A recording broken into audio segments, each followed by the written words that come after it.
Please give us a brief introduction. My name is Swati Samal. I have completed my schooling from St. Xavier High School. I have completed my secondary education from College of Basic Science and Humanities. I have completed my graduation from SOA National Institute of Law. And right now I'm pursuing my LLM in Human Rights in University Law College.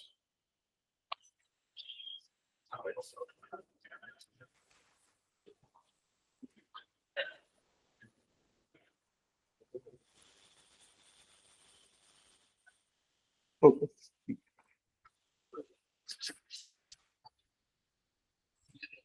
Okay, Swati, this is your first attempt? Yes. Okay. So, what do you think if you are not able to crack this time? Ma'am, if I will not be able to crack this time, then I will definitely give a second attempt. And along with that, I will like to prepare for other exams like UGC NET, and also I will like to practice advocacy. Okay. Why you want to become a judge? What is the requirement? Ma'am, there are various points for which I want to join the service. First of all, from the schooling days itself, I have a great liking for the subjects of social science. Secondly, when I joined my graduation, I was very fascinated by the fact that how judiciary was kept independent and how it plays an important role in interpreting between the law binders and the lawmakers and the law binders. And thirdly, to be a part of the society and serve the society. Okay. Now, what do you mean by justice, according to you? Ma'am, justice, according to me, is sustainability. Justice ensures that balance is maintained in the society, and sustainability is maintained in society, so that the entire fabric of society remains intact. Okay. Now, what is the meaning of judicial activism? Ma'am, judicial activism means judicial overreach. Sometimes, in order to serve for a better purpose, the judiciary also enter into the arena of legislature and serve justice. For example, in the Vishakha case, the judiciary has interpreted various guidelines for preventing the sexual exploitation at the workplace. Do you think? Just a minute. Judicial activism and judicial overreach are two different concepts. Judicial activism is generally positive, where the executive or in certain cases the legislature doesn't do its work, judiciary gets into it. So that is generally thought to be a positive construct. Okay. Judicial overreach, anything which is overreach is negative, in negative connotation. So something which is not in the domain of judiciary and they are getting into it. Okay, suppose it is the, it is the prerogative and the responsibility of the executive to decide how the appointments will be done. Okay, the process. The courts can go through, okay, if the process is fair or not. But the court saying that Chief Justice of India will be in one of the boards appointing a constitutional authority, where earlier it was not there. So that may be said to be judicial overreach. Understood? Okay, please continue. Then suppose you are in a court, you have become a judge where you know that the evidence has been tampered. Okay. And you know that if such things are to be given as evidence, then an innocent one will be jailed. So in that scenario, how you are going to handle?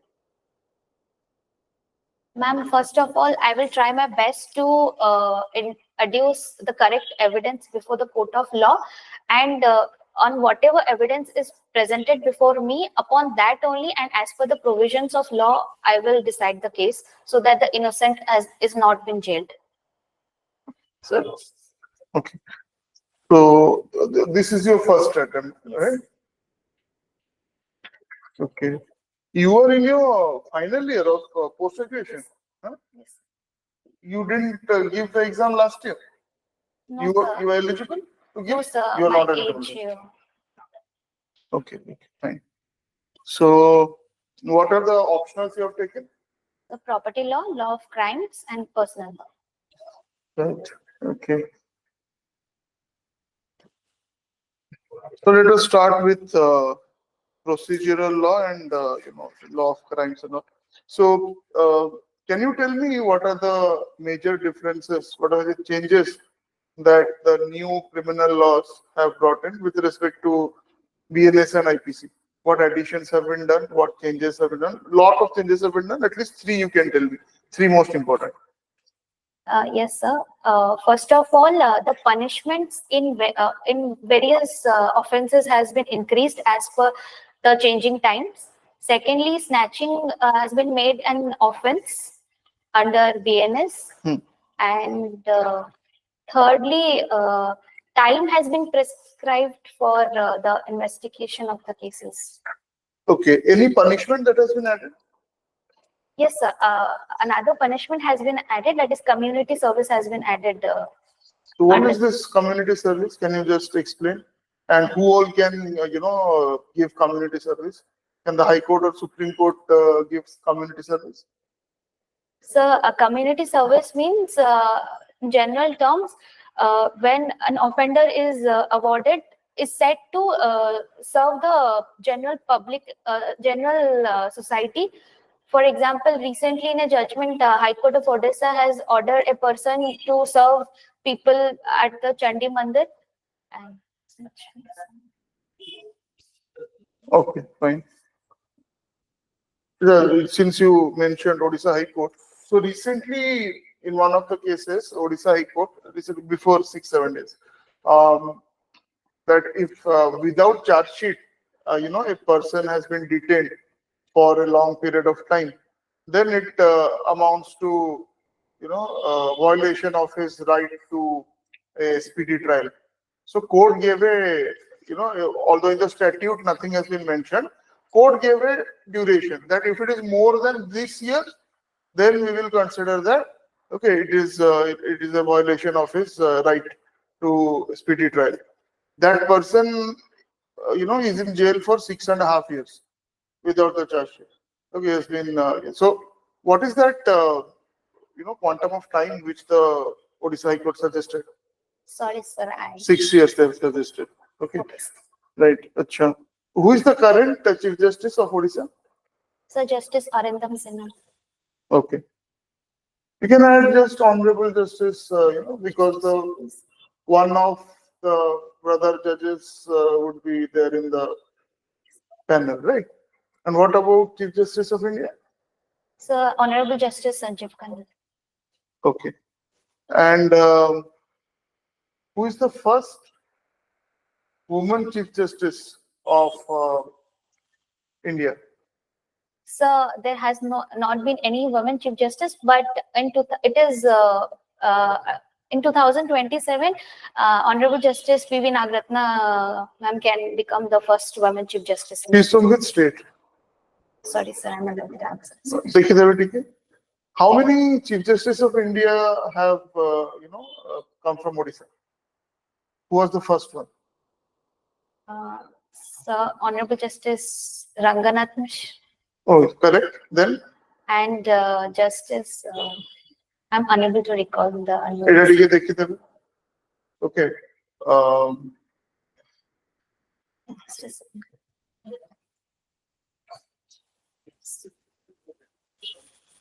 Fine. So, yeah, we were discussing about criminal law. Can you tell me what is the difference between discharge and acquitted? So, the difference between discharge. Sir, when a accused is discharge is basically before the charge is framed, whereas acquittal is after the framing of charge. Okay, fine. What is the difference between forgery and counterfeiting? So first of all, forgery is defined under section 463, whereas counterfeiting is defined under section 28 of Indian Penal Code. Forgery means making false documents with an intention to commit fraud or injury or harm to any person.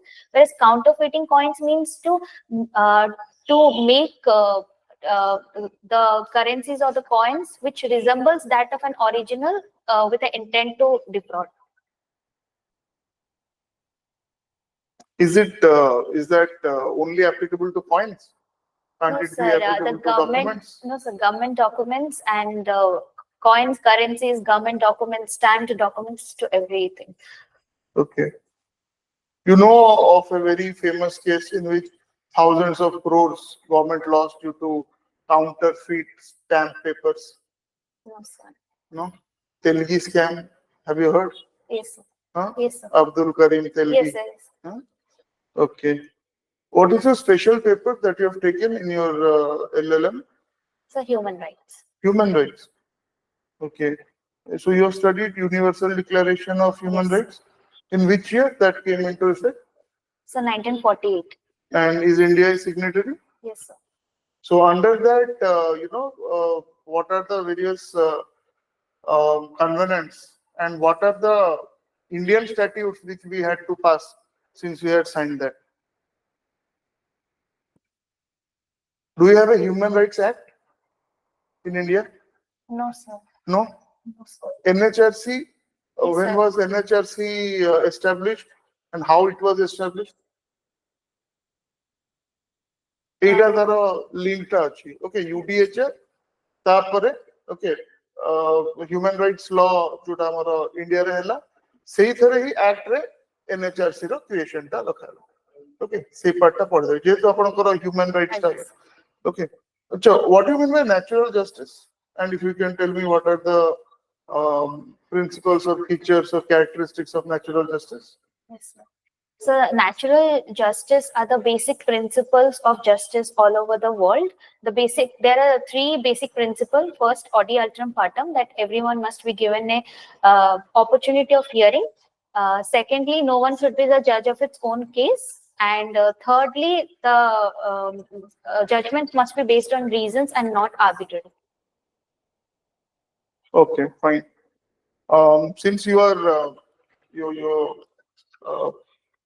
post-graduation is in human rights, tell me something about how human rights laws, okay, of India deal with rights of the accused.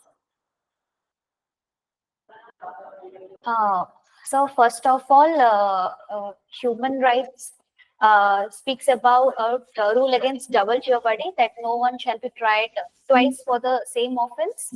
It also speaks about ex post facto law, that no one shall be punished under the law which has been implemented after the offense is committed. And thirdly, no one shall be detained arbitrarily for detained arbitrarily. Do you agree with certain, quick fix measures which some of the governments, state governments in India are implementing now? For example, bulldozer justice, or let's say encounters. Suppose there is a terrorist. Okay, terrorist has been apprehended.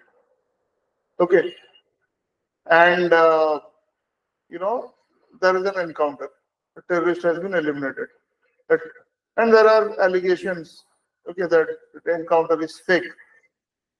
Okay, that case comes to you. The entire public sentiment is that he was a terrorist and he was planning to do something big against the nation. Okay, it is good. He has been eliminated. How and why is not important. The thing is that he has been eliminated.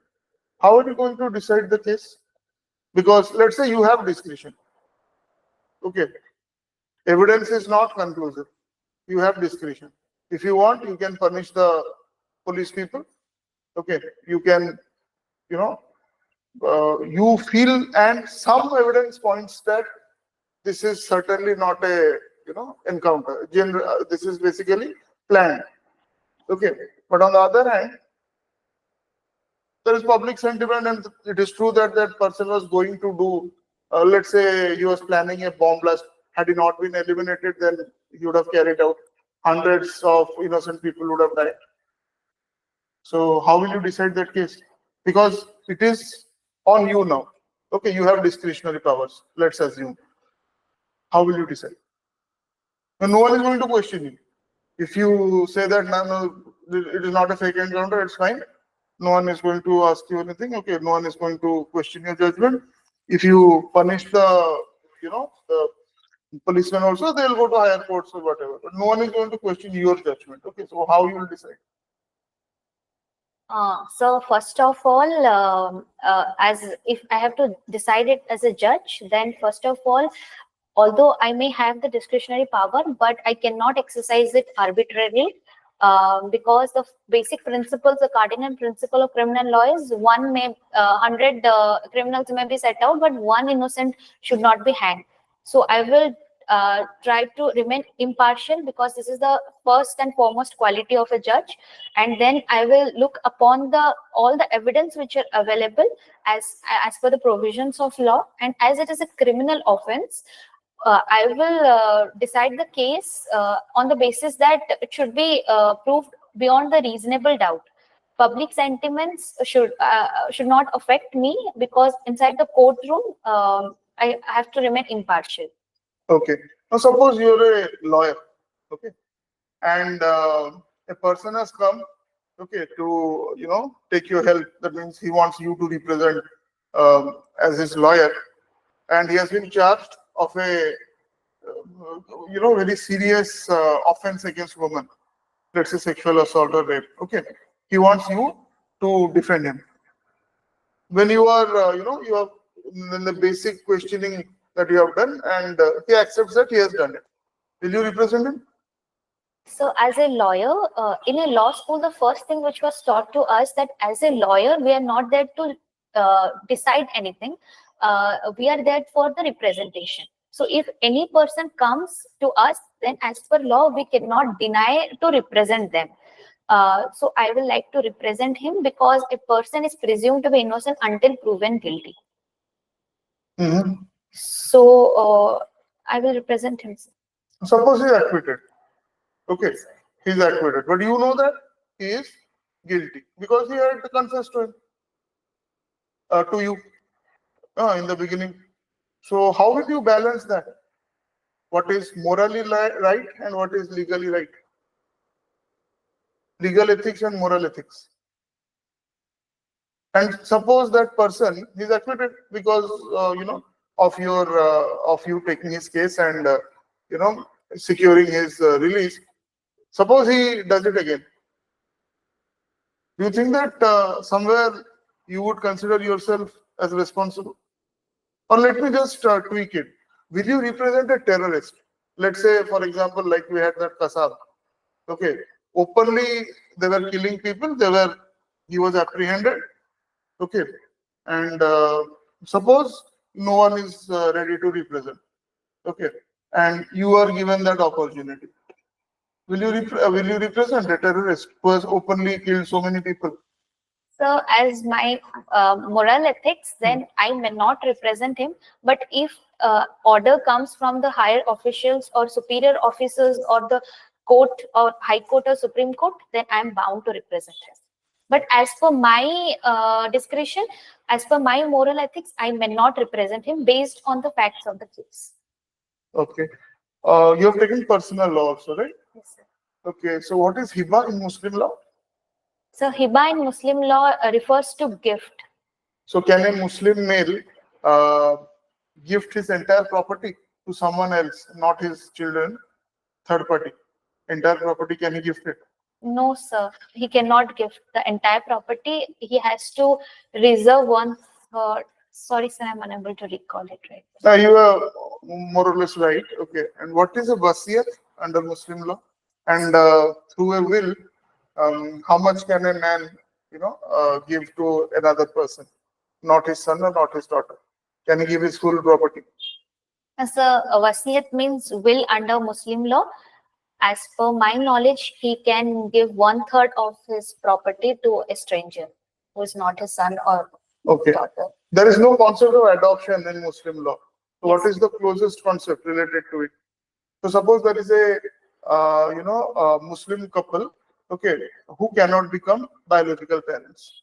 Okay, so what are the options under Indian law in front of them? First, tell me what is, under Muslim law, adoption, it does not recognize adoption. So what is the nearest thing to adoption? So as per related to property or to children? Adoption, children. So I'm unable to- Acknowledgement, have you heard? Okay. So acknowledgement of yes, sir, acknowledge of paternity. He can acknowledge him as son or daughter. Okay, fine.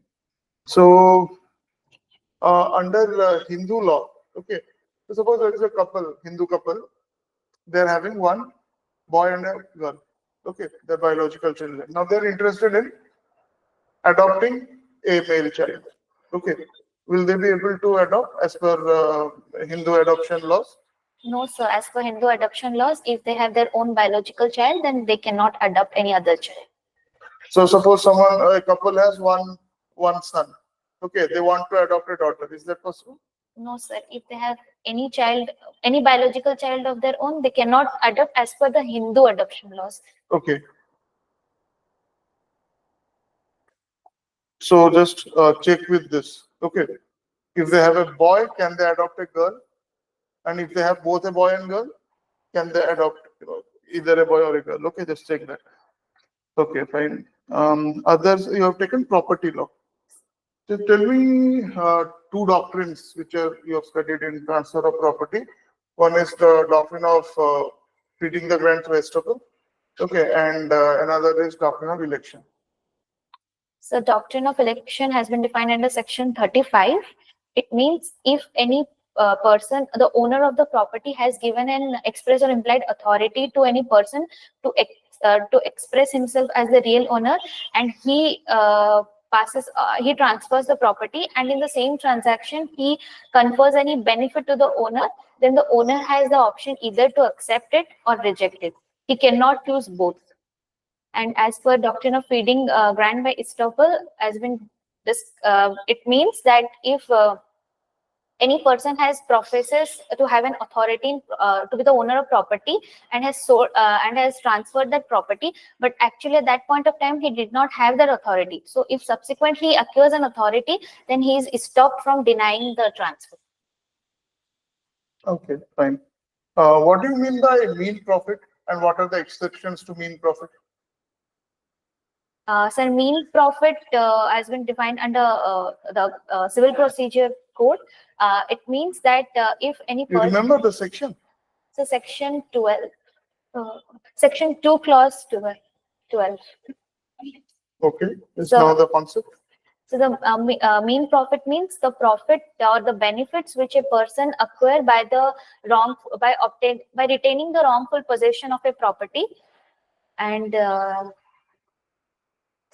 but it does not include the improvements which are done by through his own money or labor. Okay, fine.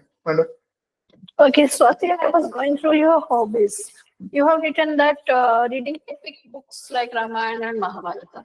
My first question is that how does the principles of Ramayana and Mahabharata help you as a judge?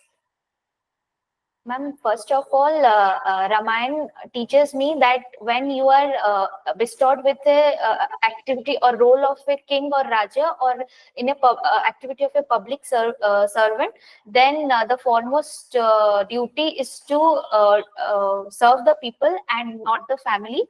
And Mahabharata teaches me that even a small injustice can create a havoc and lead to a great destruction. So justice and sustainability should be maintained in the society. In which yugas Ramayana was written and Mahabharata was written? Ma'am, Ramayana was written in Treta Yuga, whereas Mahabharata was written in Dwapar Yuga. Okay. Do you know the character Madri? Yeah, yes. Who was she? Ma'am, she was the second wife of Pandu and the mother of Nakul and Sahadeva, and sister of Madra Naraj. Okay. Now in Ramayana, we know everybody knows the story of Ahalya. Yes, madam. Okay, and to certain extent, can as a woman and a judge to become, do you think justice was done to her? Ma'am, I have two perspectives to this answer. So will you please allow me Yeah, to sure. Ma'am, first of all, this story has been incorporated in Valmiki Ramayana, which is the most authentic Ramayana, differently as per to Ramcharitmanas. If I go with the Ramcharitmanas, then I think half justice was done because Indra was punished and Ahalya was as well punished. But as per Valmiki Ramayana, which is considered as the most authentic scripture of Ramayana, according to it, Ahalya knew that Indra has personified as his husband, and she consented to the act. So for repentance, his husband has given him the not the shrap, but he stated that you have to do penance, and when Sri Ram comes, when your penance will be completed, I will accept you as my wife. Okay. Okay, who was the son of Ahalya? Ma'am, son of Ahalya, Rishi Durvasa. No. Son of Ahalya. I can give you a bit hint. He was also one of the rishis of Maithili. Yes, ma'am. I don't remember the name, Go but through that. Okay. How many verses are there of Mahabharata? ma'am, there are presently there are 1 lakh verses on Mahabharata. There are 1 lakh slokas, 2 lakh verses.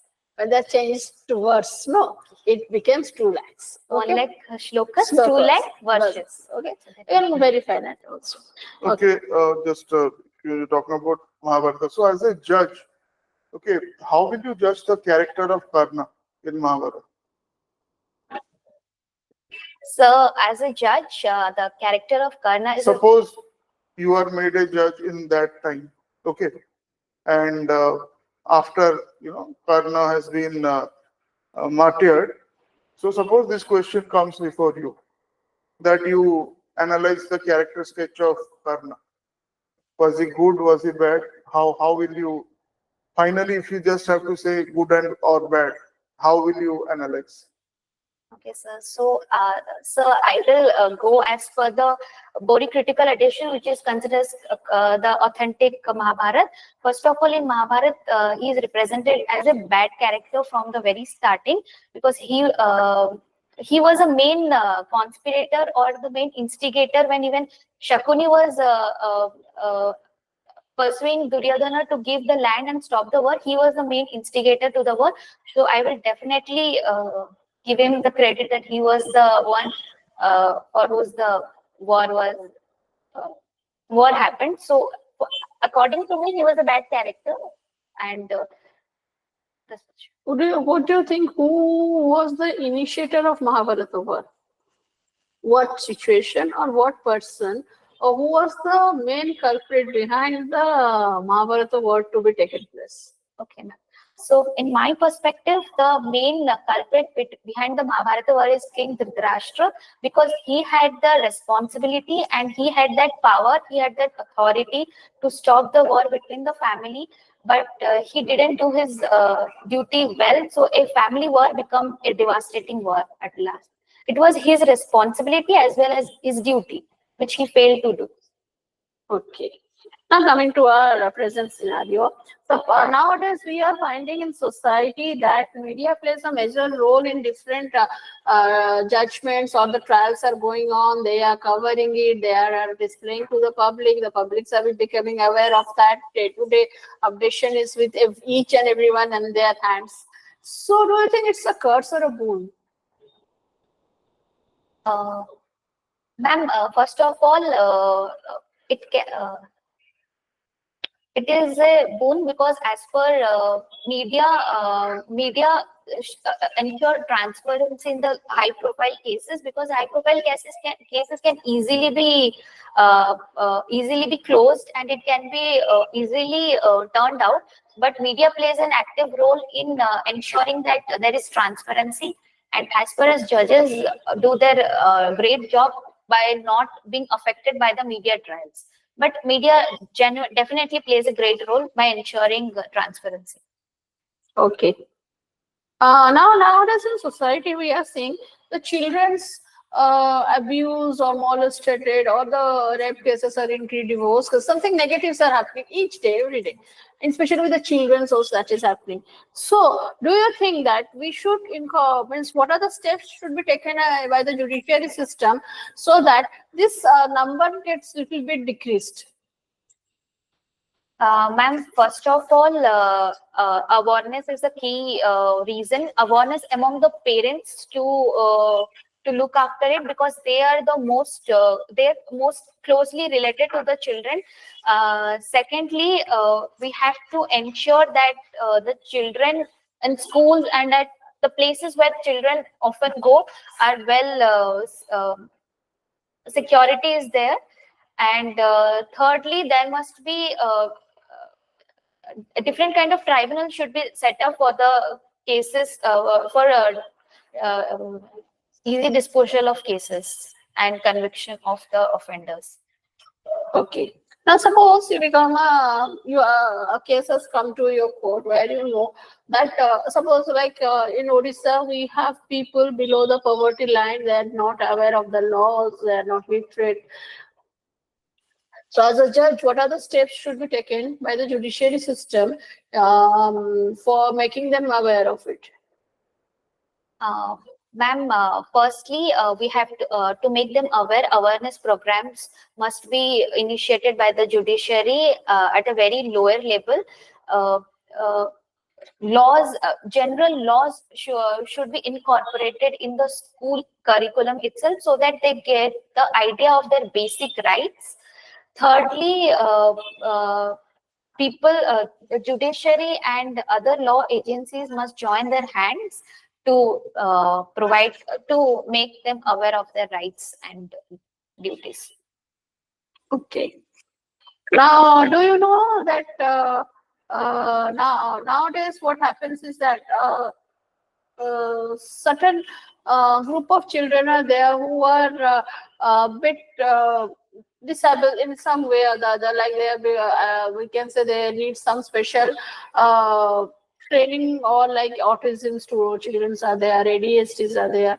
So when such a children comes to your court as one of the victims, okay, and you know that they are not able to present themselves, their feelings, they are not expressive, and you are going to give a judgment, their parents have approached to the court for justice, and you know that the other person on which they are accusing, the accused one, he or she, he belongs to a high profile background.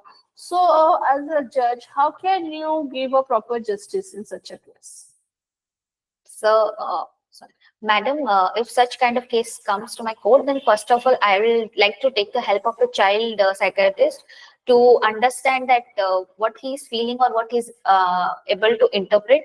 Secondly, I will take basic steps like he should not be, that child should not be harassed. He should not be called before the court many a times. Commissions, I can able to send commissions before him to record every kind of evidence and all. Thirdly, I will ensure that he is not being tortured. He is not being frightened by the accused person, or he is not persuaded by the person who is accused in this case. Okay, fine. So last set of legal questions. What is your opinion regarding Uniform Civil Code? Ma'am, sorry, sir, my opinion, I have a positive opinion towards the implementation of Uniform Civil Code. First of all, it has been incorporated in the directive state principles of state policy. So according to me, it should be implemented. Secondly, it helps in maintaining demographic stability, and it ensures to keep the secular fabric of India intact. And fourthly, it is a great step towards women empowerment, women equality, women rights equality. So I am in favor of implementing a uniform system of personal laws in India. Okay. And do you think that there has been a lot of demand regarding, your criminalization of marital rape? What is your opinion regarding that? Yes, criminalization of marital rape is a burning topic in India. Recently, in new criminal law, the age of wife has been increased from 16 years to 18 years. In my opinion, it should be made legalized in India because a woman body is her autonomy and she has the right to decide whether to have sexual intercourse with any person, including his husband. Okay, fine. So, so let us go to two more questions related to law. So, can a does the magistrate have the power to make an arrest himself? If yes, then under what provisions? Yes, a magistrate, according to section 45 of CRPC, a magistrate in his local jurisdiction, if any offense is committed before him, then he may himself arrest or order any official to arrest the person. Outside his jurisdiction? Sir, yes, sir, outside if any offense is committed, no, sir, I don't think so. He can arrest as a private citizen. He Private can citizen also. arrest as a private under 43. Okay, sir. Okay, fine. That will be the end of the interview. Now the assessment. Thank you, sir. So, the 100 marks in OJS, it is divided. Biodata 20 marks. Biodata based questions, I've given you 12. Law knowledge 50 marks, I've given you 42. Dressing sense 10 marks, I've given you 7. Body language and manners 10 marks, I've given you 8. And presentation and speaking style 10 marks, I've given you 8. So total I've given you 77 marks. Now coming to the comments. So the first, that judicial overreach versus judicial activism, just check that. Okay, and wherever you are not sure, you told that you don't know, that should be the approach. You have very good composure, okay, flow of speech, poise, okay. See, there are certain things which are, beyond the control of a candidate. Okay, like, when the interviewer first has a look at the candidate, like we say, the first impression is the best impression. So, from that point of view, when I did not know your credentials, or we did not start the interview, so I was of that, opinion that, okay, this person mostly fits the job without even starting the interview. Okay, so that is because, and your, composure, flow of speech, poise, that's very good. The smile is, like some people, because we also say that you have to smile. So if you smile artificially, it is easily made out. Okay, so your smile is quite natural. Okay, legal knowledge is also good. Very good thing is that your eye contact, this is your first physical interview, eye contact has been perfect throughout the interview. That is really good. Okay, depending on your mains, if you have written well from interview side, I think you are going to get a very good rank. Okay, best wishes. Thank you. Yes, Swati. One thing is I forgot to ask you, what is the meaning of Swati? Ma'am, the meaning of Swati means swa and ati, that means confident in myself. And it's also a nakshatra. Yes, ma'am, it is in Tula Nakshatra. Tula Nakshatra. As you are more reliable to them, most we are asking you, as you told that your hobbies are reading books, so be careful that. Okay. As per your interview score sheets, I have given your biodata 17.5 out of 20. Your law knowledge will be 50. I have given you 40. Your dressing sense, I have given you out of 10, 8.5. Body language and manners also 8.5, as well as presentation is 8.5. Okay. Now, what is that? You are almost ready for the interview. Okay, as I told, when the first vibe comes, now we know that, okay, this, you have that composure, you have that calmness, where to pause, what to say. You have given the answers in a enumeration form which asks the students, so it is convincing to, and you are able to convince us your answers. Your eye contact, gestures, clarity is good. The conclusions were clear. You know that you are concluding this opinion. This is my opinion, and I'm justifying it, and it is clear. Okay, and once I always say that practice till your interview, so that it will be much more perfect. Okay, so that's all the best for your interview. Thank you. Now this is your assessment chat. You can keep it with you. When is your interview? So 4. Second day. This is yes.